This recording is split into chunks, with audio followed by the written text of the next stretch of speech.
Hi there. Thank you very much for playing The Beginner's Guide. My name is Davey Wreden.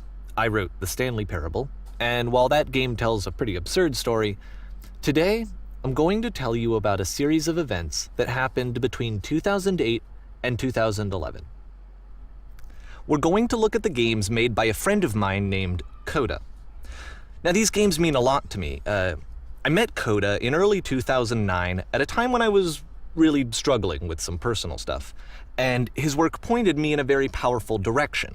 I found it to be a good reference point for the kinds of creative works that I wanted to make. So just to start you off, this is, I think, the first game he ever made. It's a level for Counter-Strike. You can walk around here, by the way. And mostly it's just Coda learning the basics of building a 3D environment. But what I like is that even though he starts from the simple aesthetic of a desert town, he then scatters these colorful abstract blobs and impossible floating crates around the level. And of course, it destroys the illusion that this actually is a desert town, and instead this level becomes a kind of calling card from its creator. It's like a reminder that this video game was constructed by a real person. And it kind of makes you wonder, what was going through his head as he was building this? This is what I like about all of Coda's games. I mean, not that they're all fascinating as games, but that they are all going to give us access to their creator. I want us to see past the games themselves. I want to get to know who this human being really is. And that's exactly what we're going to do here. So, it's 2008, Coda starts making these games, and he never releases any of them. He doesn't put them onto the internet, he just makes them and then immediately abandons them, and they sit on his computer forever. And I think he really understood this image of himself as a recluse. At one point, he jokingly renamed his computer's recycling bin to Important Games Folder. So, you know, this was just how he worked. He tended to crank them out one after the other without even really pausing to try to understand what he had just made, until suddenly one day, he just stopped. In 2011, that was it. He made his last game, and then he hasn't made another one since. And that's why I've taken this opportunity to gather all of his work together, is because I find his games powerful and interesting, and I'd like this collection to reach him, to maybe encourage him to start creating again. And if the people like you who play this also happen to find his work interesting, then I'm sure it'll just send that much stronger of a message of encouragement to Coda. So thanks for joining me on this. If you have a particular interpretation that I haven't mentioned here, or if you just need to get in touch, you can email me at daveywreden@gmail.com. Okay, that's about it for introduction. Let's take a look at Coda's first proper game. As each game is loading, I'll show you the date that it was completed. This first one was made in November 2008. This is Mouse from 3-Man Army, playing the Beginner's Guide. I'm gonna stop right here real quick and just suggest that anyone who has yet to play this or has yet to have the whole thing spoiled for them, go buy the game. Go into it blind. I know you heard the intro, but just go into it. It's amazing. Now with that out of the way, let's begin.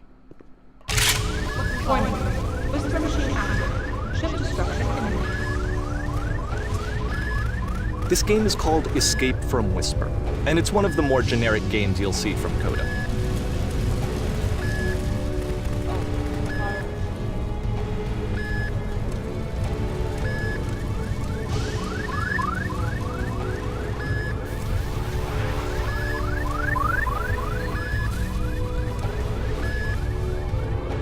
Security call breached. Hostile alien life form inbound. It kinda looks like this game was abandoned mid-development. For instance, you have this gun, which you'd think would indicate that there are supposed to be monsters or enemies somewhere, but then clearly there are no enemies anywhere. You can't even reload the gun when you run out of bullets. But ultimately we don't really know. Maybe Coda thought that actually it was complete the way that it is. And I think that we should talk about his games for what they are, rather than for what they're not. Enemy force neutralized. Begin ship evacuation. I love how you can see the bottom of the universe from this room.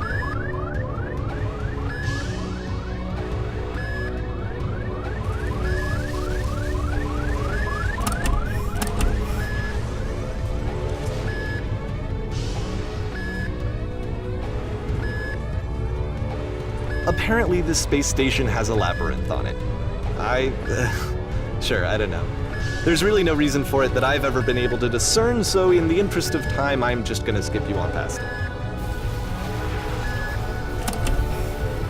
Okay, this is the part that's interesting. The game has this narrative about the whisper machine and how it has to be turned off, and then you get to the engine room.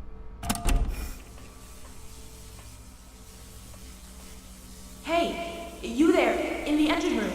You could save us all. That beam is powering the whisper machine. We could disrupt it by introducing a great enough heat signature. If your body could stop the beam. It's so much to ask, but for all of our lives, would you do it? Could you give yourself?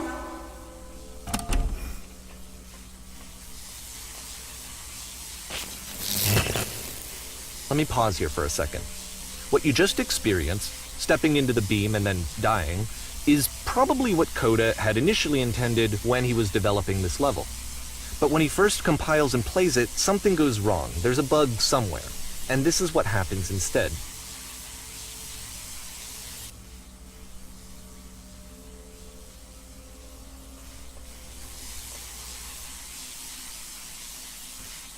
Help. Help. Someone. Help. Help. No. No. No. The beam causes you to start floating. And this is an important moment for him. Because yes, this is technically a glitch, but Coda identifies something human about it. Like how small it makes you feel in the face of this larger chaotic system. Or this floating could be the afterlife, a peaceful place, juxtaposed against all of the hysteria that you've just had to traverse. I don't even know. I have no idea what he was thinking, but what's clear is that after making this, something lodges itself in his brain. He wants to do more of these really weird and experimental designs. So he stops work on this and moves on to a stream of tiny little games that go in all sorts of directions. Let's go ahead and take a look at the first game he made after leaving this one behind.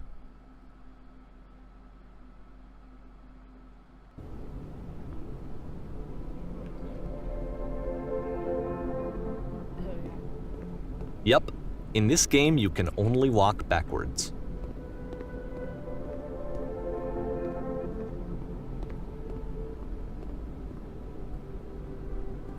So it's a short and relatively minimalist experiment combining motion and narrative.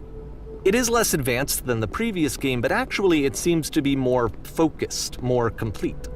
Coda's trying to give it a unique voice rather than simply basing it on a pre-existing trope.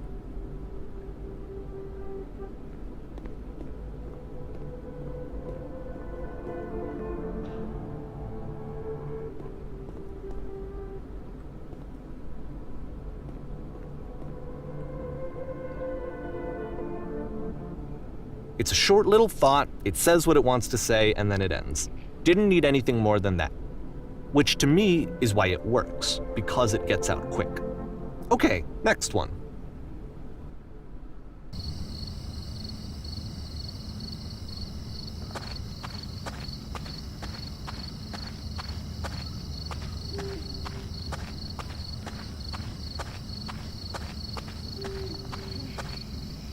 And that's it. Okay, the meaning of this game won't be clear just yet. Please be patient with me for a few more games, and I promise you'll see what makes it interesting.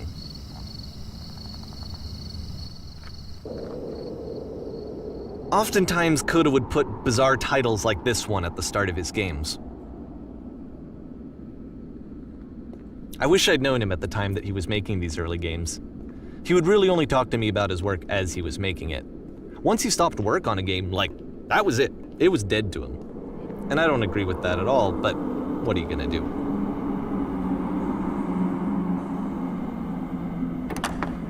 Once you've been slowed to an absolute crawl, the door at the top of the stairs opens. So why, if Coda's not showing these games to anyone, why bother opening the door at all? Well, to show you, I'm modifying the game here so that when you press enter,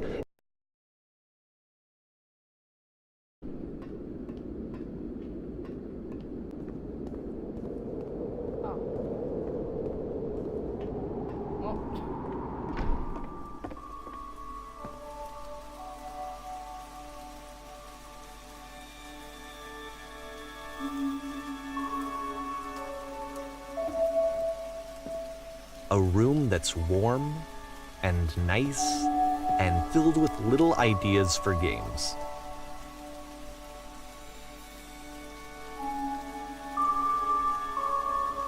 Coda would often tell me that he didn't mind if people thought of him as cold or distant. He said that he knew that he was actually a vibrant and compassionate person, but that it takes time to really see that. It can be a very slow climb to get there.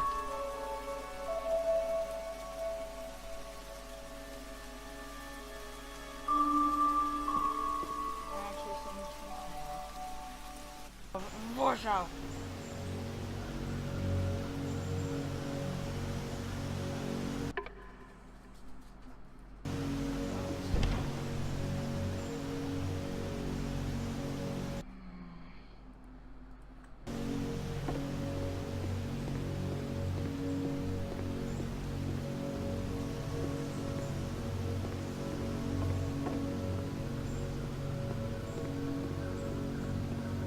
Well, this is new for Coda.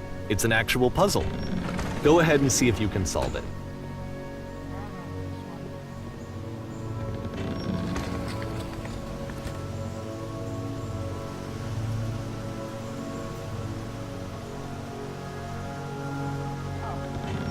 Don't forget that solution, because we're going to see this puzzle again soon. We're going to see it a lot.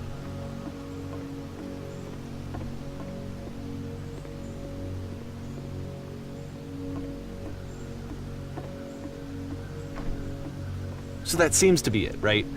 You walk down a corridor, you solve the puzzle, you get to the end. Simple enough. All right, now I'm going to modify the game again so that when you press enter, it'll remove all of the walls from this room.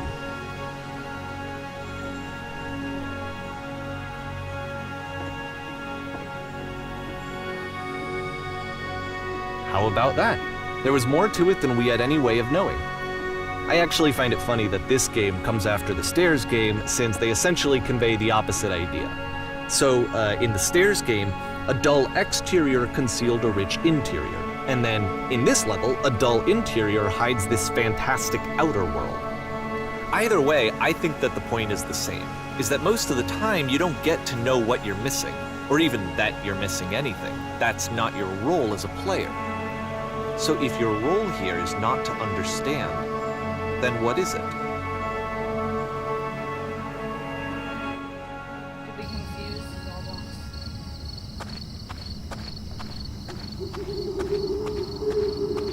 Aha! So, this, combined with the entering game from earlier, tells us that Coda believes his games are connected somehow. It could even be that the Stairs game and the puzzle game are literally connected in between this and the entering game. There's a bigger picture that all of his games are meant to play a role in, some larger meaning that we won't be able to grasp until we've seen all of them. And once we have, we can step back and start to understand what exactly that bigger picture is.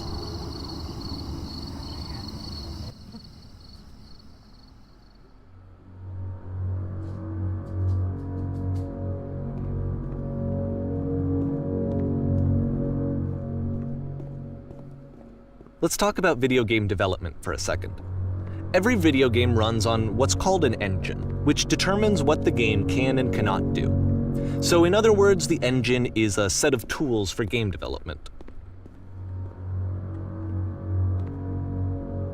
To make all of these games, Coda is using an engine called Source.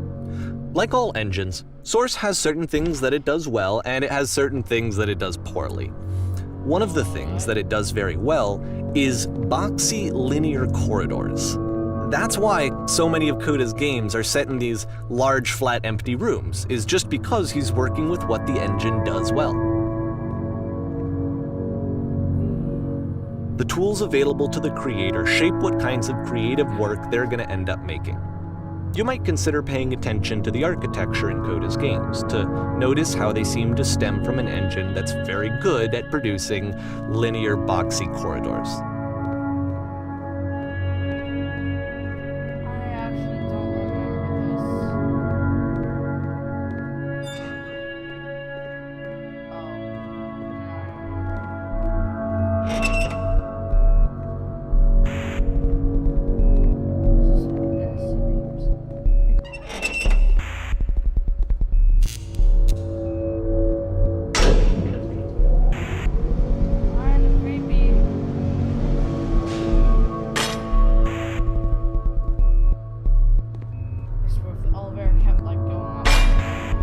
This prison, funny enough, in Coda's original design, the doors stayed shut for a full hour before letting you go.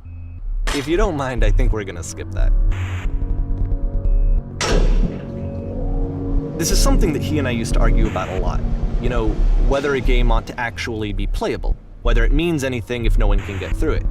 And I would always defend that, you know, all this work goes into the game, why not make it playable and accessible?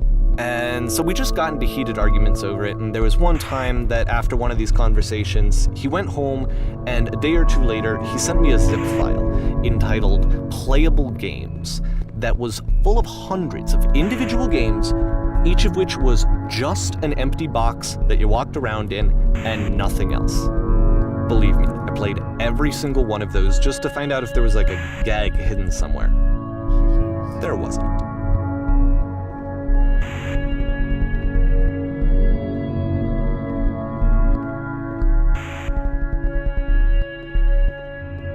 Blender, it would be easy to do the same exact thing. Just until not swim. It's the puzzle again, with the exact same solution as the last time.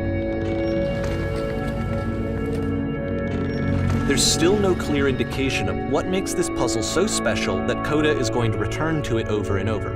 But I promise I'll share with you my interpretation very shortly.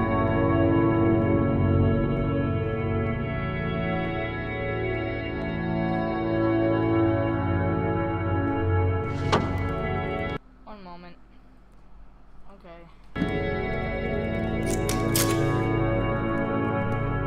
Here, Coda begins using a kind of dialogue system that he fashioned out of the engine's chat capabilities.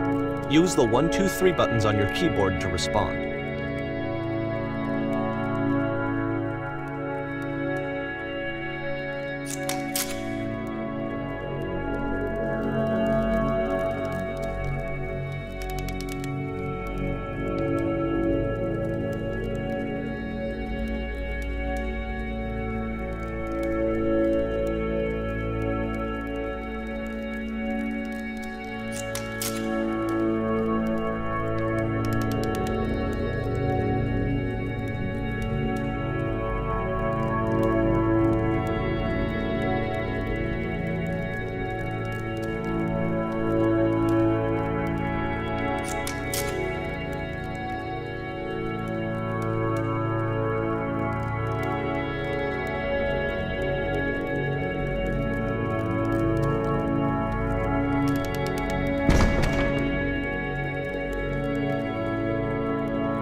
And so we make one last descent down to the final floor of the level. Depending on what the next level is, I might do that one. This is it. At the end. It's a lamppost. Okay, I can't tell you quite why, but for some reason, Coda fixates on this lamppost. It's going to appear at the end of every single one of his games from here on out. I'll tell you what I think. I think that up to this point, you know, he's been making really strange and abstract games with no clear purpose, and maybe you can only float around in that headspace for so long. Because now he wants something to hold on to. He wants a reference point. He wants the work to be leading to something. He wants a destination, which is what this lamppost is. It's a destination. We're going to see it in the work as well. His games are just going to become a lot more cohesive, a lot more fully developed, with more of a clear idea behind them. And as we go, that idea will get clearer and clearer and clearer.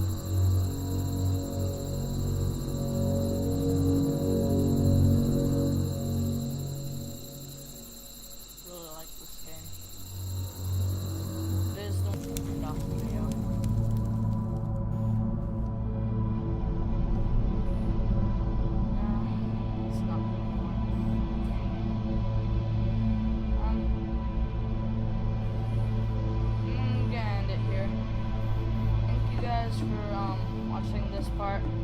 Part 2 is gonna come out whenever, I don't know. But it is an amazing game. I think it would be my favorite. I don't know. I'd say it's my favorite. Awesome. They're like not words. Anyway, this was Mouse or Chris from 3 Man Army. I hope you have a wonderful day. Goodbye.